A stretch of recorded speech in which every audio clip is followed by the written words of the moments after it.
السلام علیکم. زه فضل رحمان ملګرو د ازما په بیک ګراوند کې تاسو لیدای شئ دا لمخه ټوله باغونه ولو د سیلابو له وجې دا ټوله باغونه تباه سولو. درته یو 3 ډیمه ولو چې بې انتها کرپشن کې سوي ولو، خراب ډیمونه یې جوړ کړي ولو. هغه په دغه علاقې باندې راغلی. دغه علاقې ته څه شوی دې ته کلي منځکۍ یونین کونسل لانجنۍ د توبې علاقه ده، د توبه کاکړي د لې د زمیندار ته ډېر نقصانونه رسولي دي. زه یو بیا تاسو هم د دغه علاقې ټوله ګزاره چې ده هغه په دغه زمینداري باندې ده. د لې نه یو فیکټري سته، نه یو کارخانې سته، نه یو خاص کاروبارونه سته چې دوی خپله ګزاره پوره کړي. د ټولو ګزاره په دا شي باندې ده او دغه ټوله د دوی دغه باغونو شان تباه سولو.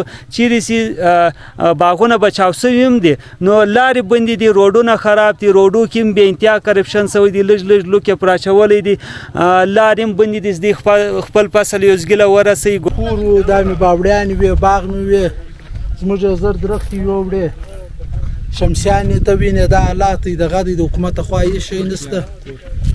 دغه تاسو لیدی شئ د لې کور له دا روز پر راغلی دی، دا کور یې ټوله تباه کړی دی. دا تاسو لیدی شئ هغه دروازې دي. انلیمیټډ نقصانونه خواران د سوي دي.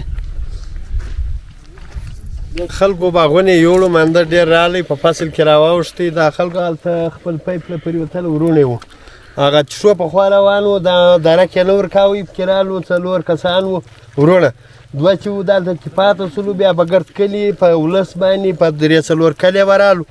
بیا 3 نیمې ګنټې په دا اوبو کې وسوې چې راومکشل.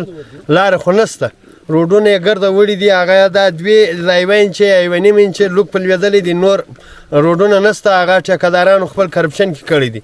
یو څوک هم هغه خپله ټیکه خپل حد ته ځای نه رسي او هغه 2 ځله ډپټي پرپټي کې ځله تقسیم یې کړي.